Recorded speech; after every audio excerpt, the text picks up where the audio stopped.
প্রিয় দর্শকবৃন্দ, আসসালামু আলাইকুম। আপনারা যেখানে বসে থেকে আমার কথাগুলো শুনবেন, সবাইকে ধন্যবাদ এবং শুভেচ্ছা। আমি যে বিষয়টা নিয়ে কথা বলার জন্য আপনাদের সামনে হাজির হয়েছি সেটা হচ্ছে ক্রিকেট নিয়ে একটু কথা বলি। ক্রিকেট আমাদের দেশের মানে গৌরবান্বিত একটা খেলা, যে খেলাটাকে আমরা সবাই লালন এবং পালন করি। সেই খেলা, এই খেলাটাকে হাতে ধরে শেষ করে দিচ্ছে আমাদের প্রশাসনের সাথে যারা জড়িত সেই সকল লোক, যাদের বিন্দুমাত্র ক্রিকেট সম্পর্কে আমার ধারণা জ্ঞান আছে বলে মনে হয় না। তারা ক্রিকেটটাকে নিজস্ব সম্পত্তি হিসাবে ব্যবহার করতেছে। আর কিভাবে একটি দলকে, কিভাবে একটি দেশের ক্রিকেটকে ধ্বংস করা যায় তার প্ল্যান বা প্ল্যানিং করতেছে। ভাই, খেলা হার জিত আছে, খেলা একদল হারবে, একদল জিতবে, এটাই চিরাচরিত নিয়ম। সারা জীবন আয়ারল্যান্ড মানে হারবে না, সারা জীবন বাংলাদেশ জিতবে না, বা পৃথিবীর কোনো দেশে জিতে না। ইন্ডিয়া এই গত 2 দিন আগে দক্ষিণ আফ্রিকার কাছে ঘরে মাটিতে হোয়াইট হাউস হয়েছে 15-25 বছর পর। এটাই ক্রিকেট, এটাই ক্রিকেটের সৌন্দর্য, বা এটাই খেলা, এটাই খেলার সৌন্দর্য।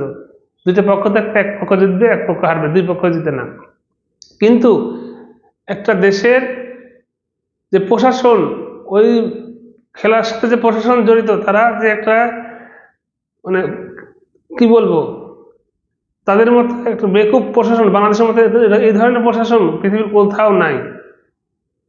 এই ক্রিকেট নিয়ে প্রতিনিয়ত ক্রিকেট প্রশাসন, ক্রিকেট যারা চালায় তাদের নিয়ে প্রতিনিয়ত কোনো না কোনো নাটক চলতেছে এই দেশে। কেন নাটক বলতেছি? কয়েকদিন আগে আমাদের দেশের স্বনামধন্য কোচ,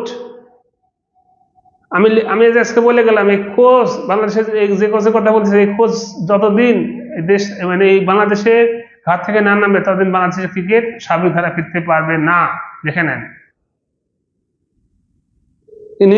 ইনার ব্যক্তিগত এজেন্ডা বাস্তবায়ন করার জন্য এখানে আসছেন, এবং ব্যক্তিগত রোষ, ওনার যে আক্রোশ ছিল, ব্যক্তিগত যে ওনার যে রেশারেশি ছিল, তার মজা উনি নিচ্ছেন এখন।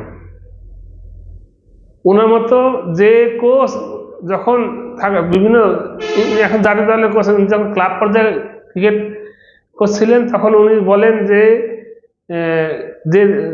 যে কোচ বা যে এদেশের লোক দেশের কথা ভাবে না। তার অনেক আমি বক্তব্য শুনছি যে বিভিন্ন সময় বিভিন্ন খেলাকে নানান বিষয়ে, বিশেষ করে লেগ স্পিনার খেলানোর কথা বলে তিনি বলতেন যে দেশের ক্রিকেট মানে দেশের ভালোভাবে এ ধরনের বিষয় তো ক্লাব ক্রিকেট বহন করে না, মানে ক্লাবের দায় নাই বা ফ্রাঞ্চাইজির দায় নাই। ফ্রাঞ্চাইজি এখানে জিতার জন্য আসছে।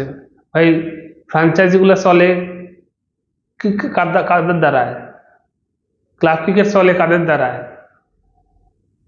আপনি ক্লাবের ভাবেন না, সরি দেশের ক্রিকেটের কথা ভাবেন না, ক্লাব ক্রিকেটের কথা ভাবেন। দেশের ক্রিকেটের কথা ভাবেন না, ফ্রাঞ্চাইজি ক্রিকেটের কথা ভাবেন। আজকে সেই দেশের কোচ হয়ে লক্ষ লক্ষ টাকা বেতন নিচ্ছে। লজ্জা লাগতেছে না আপনার? আপনার মতো লোকের যদি লজ্জা থাকতো তাহলে এই পদত্যাগ নাটক করে আবার কুকুরের মতো এই দেশের এভাবে থেকে যেতেন না এই এর সাথে কোচিং পেশায়। ক্রিকেটটা এই লোকটার জন্য, ক্রিকেটটা হাতে ধরে ক্রিকেটটা নষ্ট হচ্ছে। এই দেশের ক্রিকেটটাকে ধ্বংস করে দিচ্ছে। তো খেলা প্রসঙ্গে আসি, খেলা হার জিত থাকবে, এটাই স্বাভাবিক। 2 দল জিতবে না, 1 দল জিতবে, কিন্তু এরকম দৃষ্টিকটু ভাবে হারা, এটা মেনে নেওয়া যায় না। তো খেলা তো ভাই প্ল্যানিং থাকা লাগবে। তো একটা প্ল্যানিং ছাড়া কোনো কাজই করা যায় না, সফল হওয়া যায় না। কাজ করা যায়, সফল হওয়া যায় না। তো বাংলাদেশের প্লেয়ারদের যে খেলাগুলো দেখলাম, প্রায় পুরোটা খেলাই দেখছি আমি, এখানে কোনো প্ল্যান মানে পরিকল্পনা কোনো নাই। কে কি খেলতেছে, তাহিদ হৃদয় রান করছে বেশি, হাইস্ট রান টেকার, তার খেলাতেও ওয়াইড বল সে চেস করতেছে। সেটা এখানে যেখানে এমনি রান পাওয়া যায়, ওয়াইড বল চেস করে, তার ওয়াইড বল অফ স্টেপের অনেক বাইরের ওয়াইড বল টেনে লেগ সাইডে খেলতেছে। এই ধরনের প্ল্যান, এই ধরনের শিক্ষাই যে ধরনের কোচ এদেশে আছে, এই ধরনের কোচেরা এই ধরনের শিক্ষাই দেবে। এরা শুধু নাম, মানে আসলে কোচ নামটা এদের আছে। এটা প্লেয়ারদের কিভাবে মোটিভেট করা লাগে, এটা প্লেয়ারকে কিভাবে গ্রুমিং করা লাগে, একটা প্লেয়ারে কিভাবে মানসিকভাবে চাঙ্গা রাখা লাগে, সেটা এরা জানে না। এই কোচরা এরা হচ্ছে দলের মধ্যে শুধু গ্রুপিং করে কিভাবে তার চেয়ার ঠিক রাখা যাবে, এবং পরবর্তীতে তার এখনকার চেয়ার শুধু না, পরবর্তীতে সারা জীবন এই বাংলাদেশ ক্রিকেটের কোচ থাকবে না, এসব ক্লাবে যাবে যখন ইনি এই ক্লাবের চেয়ার ঠিক রাখার জন্য এই প্লেয়ারদের গ্রুপ করে একটা আলাদা একটা বলয় তৈরি করে তিনি তার কার্যক্রম চালাচ্ছেন। তো বাংলাদেশের ক্রিকেট বোর্ডের যারা দায়িত্বে আছেন, ক্রিকেট প্রশাসনের যারা দায়িত্বে আছেন, তাদেরকে এই বিষয়ে সচেতন হওয়া ছাড়া একটি দেশের ক্রিকেট বাঁচবে না। তাদের সচেতন হওয়া খুব জরুরি। এভাবে একটা দেশের ক্রিকেট চলতে পারে না। একটু প্ল্যান প্রোগ্রাম, মানে প্ল্যান বলতে কিছু নেই, খেলার কোনো প্ল্যান নেই, খেলা যা যাচ্ছে অবস্থা, এটা কোন অবস্থা? এটা ভাবে চলে? সাধারণ দর্শকেরা যা খেলা দেখতে, দেশের খেলা দেখতে যায়, সেখানে যায়, আমি আবার বলছি, পরাজয় থাকবে, জয় থাকবে, পরাজয় থাকবে। তাহলে এই ধরনের পরাজয় তো না। এই যে বিনা যুদ্ধে হার মেনে নেওয়া, পরিকল্পনাবিহীন হার মেনে নেওয়া, এটা তো মেনে নেওয়া যাবে না। এটা মেনে নেওয়ার মতো তো অবস্থা না। তো আর কি বলবো সবাইকে।